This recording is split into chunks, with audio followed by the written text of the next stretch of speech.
Hi friend. सो आज हम बात करेंगे one of the field robotics के बारे में। इसके अंदर क्या होता है, complete detail I will share with you today.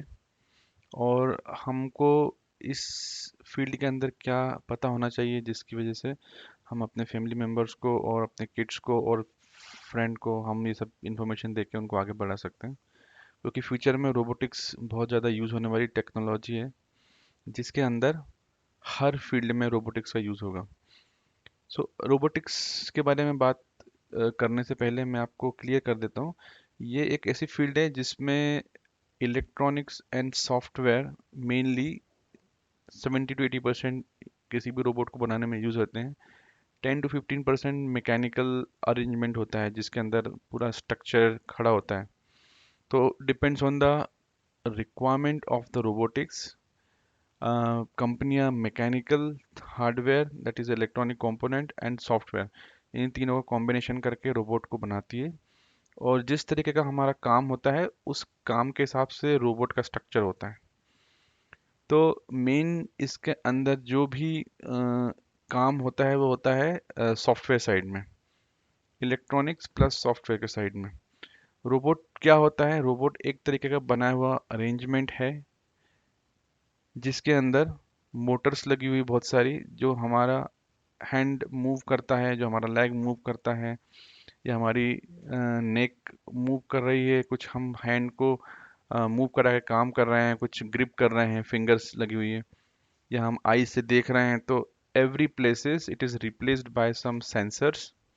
Ice की जगह पे कैमरा लगाया हुआ होता है वहाँ पे, तो कैमरा कंटिन्यूसली इमेज कैप्चर करता है। उस इमेज को हम एक सेंट्रल प्रोसेसिंग यूनिट के अंदर भेजते हैं, वहाँ पे प्रोसेसिंग होती है और उसके हिसाब से हम आउटपुट, जो भी डेवलपर्स होते हैं इसके, जो रोबोट को बनाया है जिस कंपनी ने, अपार्ट फ्रॉम दैट हम बहुत सारे सेंसर्स लगाते हैं। सेंसर्स का मतलब ये होता है, एक इस तरीके का इंस्ट्रूमेंट होता है या एक तरीके का कंपोनेंट होता है जो फिजिकल सिग्नल्स को इलेक्ट्रिकल सिग्नल में कन्वर्ट करता है, और वो इलेक्ट्रिकल सिग्नल्स जाते हैं सीपीयू के अंदर अगेन, जो कि हम प्रोसेसर बोलते हैं। वहाँ पर प्रोग्रामिंग के थ्रू फिर डिसीजन होता है कि हमें उस रिसीव्ड किए हुए सिग्नल से क्या करवाना है। तो एन नंबर ऑफ सेंसर्स हो सकते हैं, depends on the required robot. तो रोबोट किस तरीके का होता है, रोबोट एक सिंपल सा रोबोट हो सकता है जो किसी चीज़ को सेंस करके कुछ आउटपुट दे रहा है, या एक रोबोटिक हैंड हो सकता है जो पिक करता है किसी एक आइटम को और प्लेस करता है समवेयर। तो जिस तरीके का रोबोट हम बनाते हैं उसको हम ध्यान में रख के किसी पर्टिकुलर स्पेसिफिक रिक्वायरमेंट के हिसाब से हम रोबोट को बनाते हैं, और उसके हिसाब से हम कंपोनेंट सिलेक्शन करते हैं, स्ट्रक्चर बनाते हैं, और उसके अकॉर्डिंग हम प्रोग्रामिंग करते हैं।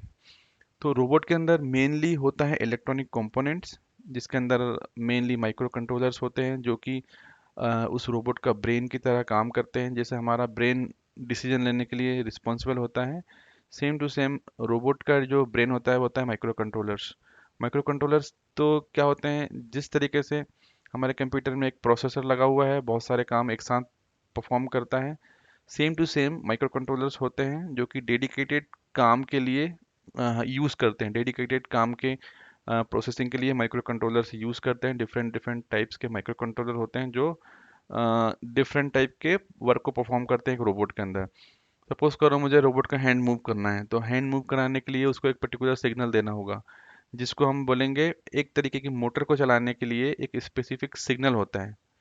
उस सिग्नल को हम बोलते हैं PWM signal, pulse with modulation.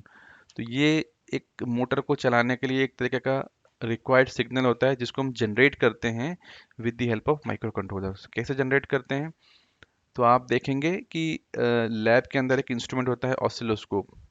उस ऑसिलोस्कोप में हम देखते हैं कि ऑसिलोस्कोप के अंदर जो सिग्नल जनरेट होता है, वो जनरेट किया हुआ सिग्नल इस तरीके का होता है जिसके अंदर जो उसकी विड्थ होती है ना, वो कांस्टेंट नहीं होती है। तो वही सिग्नल्स रिक्वायर होता है किसी मोटर को चलाने के लिए, और एक रोबोट के अंदर एन नंबर ऑफ मोटर्स होती है। Again depends on the requirement of Motors. We are just putting the microcontrollers, and one microcontroller is performing one specific task. तो इस तरीके की चीज़ें होती हैं जो कि रोबोट को हैंडल कराने के काम आती हैं। तो इसको सीखने के लिए बेसिकली इलेक्ट्रॉनिक्स का नॉलेज होना चाहिए, सेंसर्स का नॉलेज होना चाहिए, सेंसर क्या काम करते हैं, एम्बेडेड सिस्टम का नॉलेज होना चाहिए थोड़ा सा, जिसके अंदर हम क्या करते हैं, इलेक्ट्रॉनिक्स कंपोनेंट्स के अंदर प्रोग्रामिंग करते हैं, जो कि हमारा माइक्रो कंट्रोलर है। माइक्रो कंट्रोलर एक नॉर्मल चिप होती है जिसके अंदर प्रोग्रामिंग करने के प्रोसीजर उसके अंदर दिया होता है। हम प्रोग्रामिंग करके उसको हमारे कोड को बाइनरी फॉर्म में कन्वर्ट करके डालते हैं, ताकि कोई उसको ब्लॉक अनब्लॉक ना कर पाए। और जो भी इस चीज़ को यूज़ करता है वो हमारा यूज़र होता है। तो यूज़र को ध्यान में रख के एक रोबोट बनाया जाता है। अभी इस तरह के रोबोट आ रहे हैं जो एक स्पेसिफिक टास्क को परफॉर्म कर रहे हैं। हम अगर असेंबली लाइन देख लें किसी इंडस्ट्री के अंदर, तो उस इंडस्ट्री की रिक्वायरमेंट क्या है। तो कुछ वर्कर्स जो काम कर सकते हैं रिपीटेडली, वहाँ पर हम वर्कर्स की जगह पर एक रोबोट को हम फिट कर सकते हैं, जो कि रिपीटेड काम करेगा और बहुत एक्यूरेसी के साथ उस तरीके का काम करता है। In future because artificial intelligence comes in the picture, तो आर्टिफिशियल इंटेलिजेंस रोबोट के अंदर डाला जा रहा है, जिसकी वजह से वो एक तरीके का स्मार्ट रोबोट बन रहा है। Again, we are working in a deep learning, so deep learning is going inside a robotics and combination of these two things. So एक तरीके का smart robot is going to generate। और smart robot in future क्या करेगा कि एक तरीके का डिसीजन मेकर होगा, जो कि बहुत सारी डिसीजन खुद ले पाएगा, क्योंकि हम उसको उस तरीके का एक न्यूरल नेटवर्क प्रोवाइड करेंगे। तो इस तरीके की चीज़ों को समझने के लिए हमको थोड़ा इलेक्ट्रॉनिक्स स्टडी करना होगा, थोड़ा प्रोग्रामिंग का स्टडी करना होगा। उसके अलावा थोड़ा मैकेनिकल फील्ड का भी हमको नॉलेज होना, जिससे वजह से हम उस पर्टिकुलर रोबोट का स्ट्रक्चर कंप्लीट स्टैंड कर सकें। Mainly focus on the programming side with the help of electronics component. तो इस तरीके की चीज़ों की वजह से रोबोट मार्केट में आ रहे हैं और उसको एडवांस बना रहे हैं, ताकि हर तरीके के काम को रोबोट अच्छी तरीके से हैंडल कर सके। तो इस तरीके का इन्फॉर्मेशन मुझे आज इस वीडियो में लेकर आया हूँ मैं। प्लीज़ इस चैनल को सब्सक्राइब करें, शेयर करें अपने सर्कल्स के बीच में, सो दैट दिस इस टाइप की इन्फॉर्मेशन आप लोगों को हमेशा मिलती रहे। Thank you, we will meet in the other video. Thank you.